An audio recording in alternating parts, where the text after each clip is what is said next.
गुरुजी मैं पानी का लोटा चढ़ाते चढ़ाते मेरा पूरा कम से कम मेरे को 8 साल हो गया, पर मेरी जिंदगी में सुख बिल्कुल नहीं आया।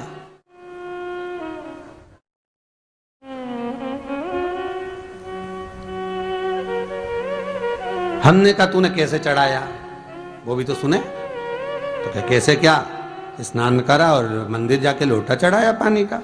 अच्छा, अब मैंने कहा तू चुप रहे। उसके पति, यहीं की इसी ऑफिस की बात है, भवानी मंडी से, उसके पति से पूछा, हाँ जी वर्मा जी सही बताओ पत्नी लोटा कैसे चढ़ाई। गुरुजी ना जाने कहाँ के महाराज के चक्कर में पड़ी, लोटा भर के पानी चढ़ाने जाए, नहाने के बाद बच्चा इतना सा रो रहा, चिल्ला रहा, पर उसको टच तक नहीं करे, किसी चीज के नहीं छुए, और बिल्कुल कोरी की कोरी साड़ी पहने, धुली हुई, पहले ही बाथरूम में टांग के धर दे, उसको कोई छू नहीं सकता, टाविल टच नहीं कर सकता, और ऐसी जाके शंकर जी के फिर लोटा चढ़ाए। मंदिर में अगर किसी ने छू लिया तो वापिस आ जाए, नहाए धोए फिर जाए।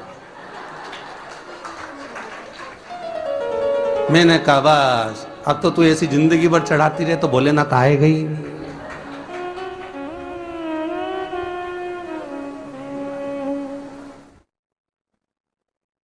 सत्य बोलो रे मिलेगा।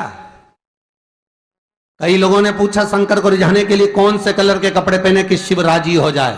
शंकर को पाने के लिए कपड़ा बदलने की जरूरत नहीं होती, शंकर को पाने के लिए कलेजा बदलने की जरूरत होती है, शंकर मिल जाता है। कपड़े से शिव कभी नहीं मिला साहब। आप कौन से कलर के कपड़े पहन रहे हो, ये शिव प्राप्त नहीं करोगे हो। सफेद पहन लिए, लाल पहन लिए, केसर के पहन लिया, उससे शंकर नहीं मिल रहा हो। बहुत सारी रुद्राक्ष की माला धारण कर ली, हाथ में भी खूब सारा रुद्राक्ष पहन लिया, यहां पर भी पहन लिया, कान में भी रुद्राक्ष धारण कर लिया, जटा पे भी रुद्राक्ष लगा लिया, उससे शिव नहीं मिलने वाला हो।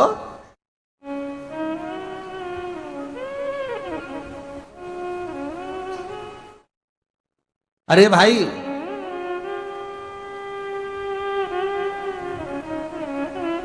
किसके पास में जा रहे हो आप जल चढ़ाने के लिए? जम के बोलिए जरा। शंकर जी के पास। शंकर जी कौन है?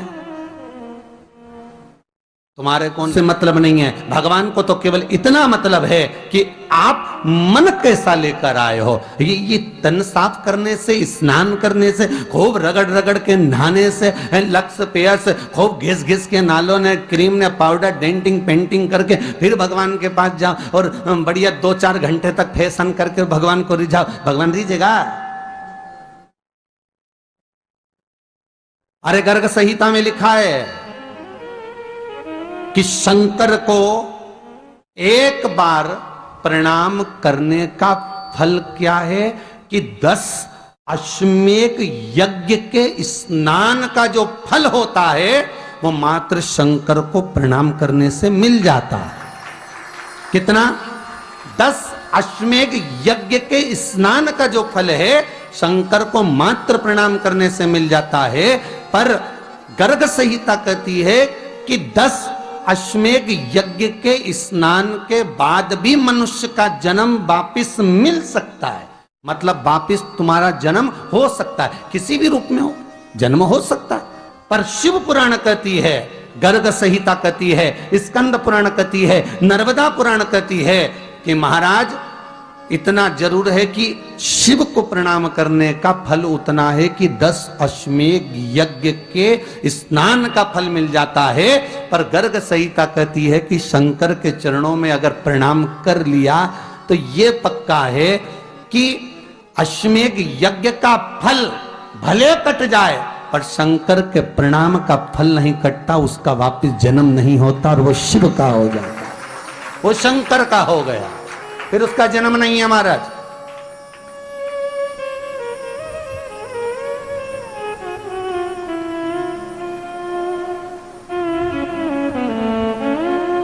पति से कहा हाथ धो, स्नान कर लो जल्दी से, फिर अपन को चलना है मंदिर। पति बोला नहा लिया एक बार तो दूसरी बार फिर से नहा लो।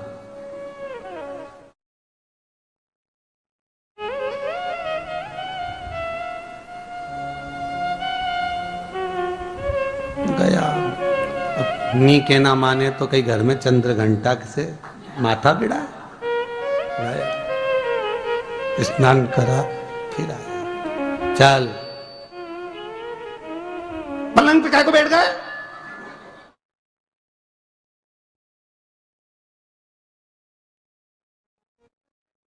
पलंगी तो है।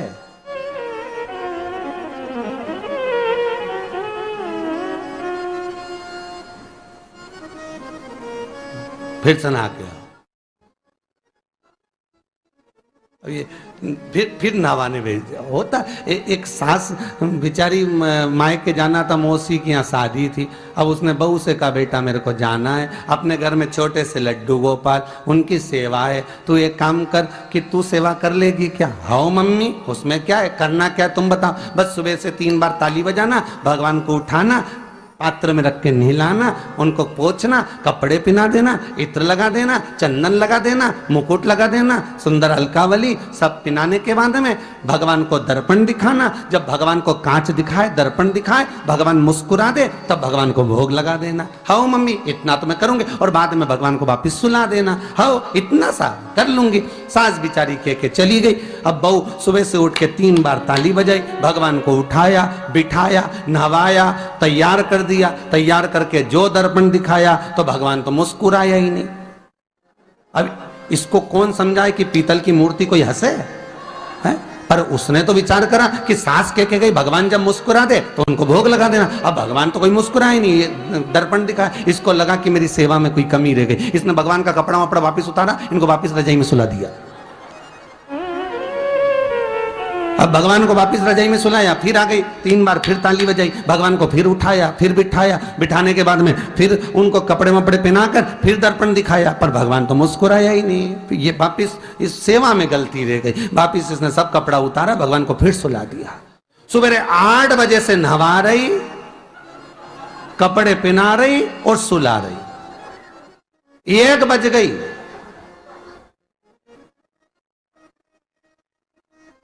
कुछ गलती रह गई होगी अपने सास के गई।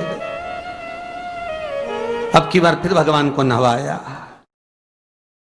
भगवान भी मन में सोचे नहवाई नहवा रही, खवा तो कछु ना रही। 28 बार नहवा दिया। इसके बाप का क्या जाए, 29 बार भी नहवा देगी। सर्दी होगी तो हमको होगी, इसका क्या जाए।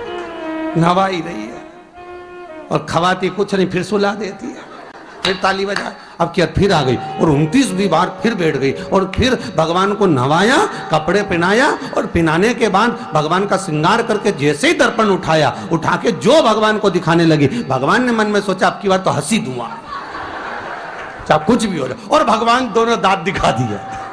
जैसे ही भगवान ने दांत दिखाया, इसने दर्पण रखा और जल्दी से भोग लाई, भगवान के जिमाया।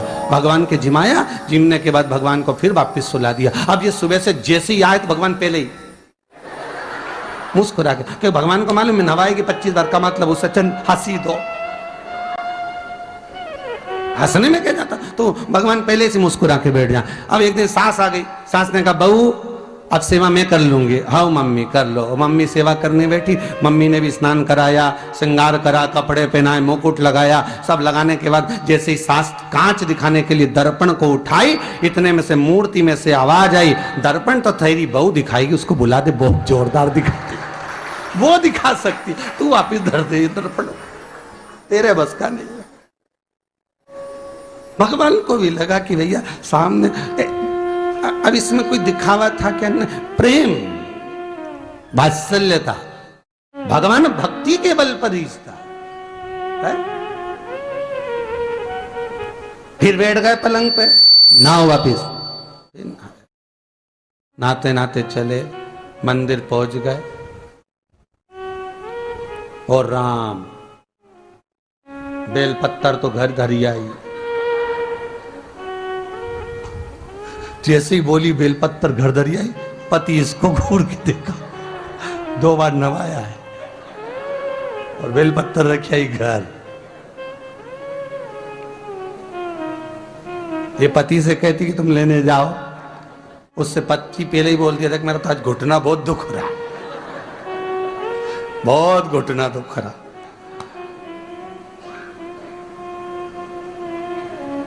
ठीक है,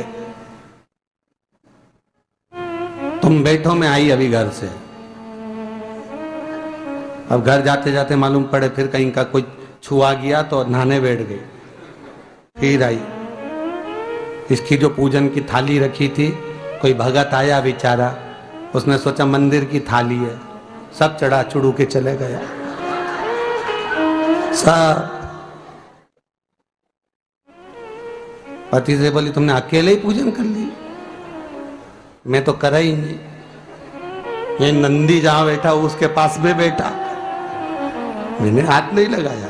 तो ये सामान कौन चढ़ाया? इनकी आई थी, सब चढ़ाया। तो कि शर्म नहीं आई? बेलपत्तर तो था ही नहीं। तो क्या सियोर वाला महाराज की कथा सुनी थी, शंकर जी पे से उठा लिया, धो के चढ़ा के वो गई, वो चली गई।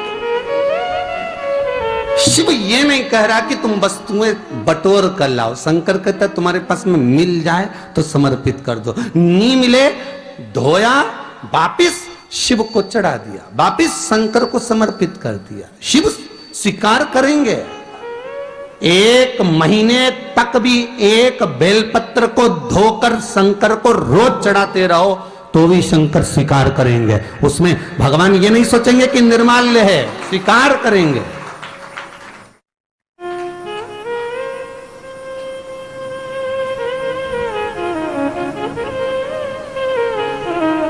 इसका मतलब ये नहीं है कि तुम मंदिर की, घर से अगर पास में लगी हो, नजदीक में लगी हो, 8, 10, 15 घर छोड़कर कुछ थोड़ी दूरी पर भी बेलपत्र लगी हो तो लेकर जरूर जाना। नहीं तो कहीं कहीं की इतनी आलसन।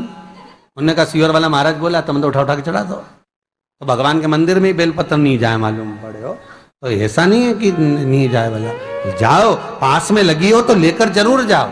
भगवान को समर्पित करने के लिए थोड़ा ना थोड़ा भाव भगवान के द्वार पर जरूर लेकर जाओ।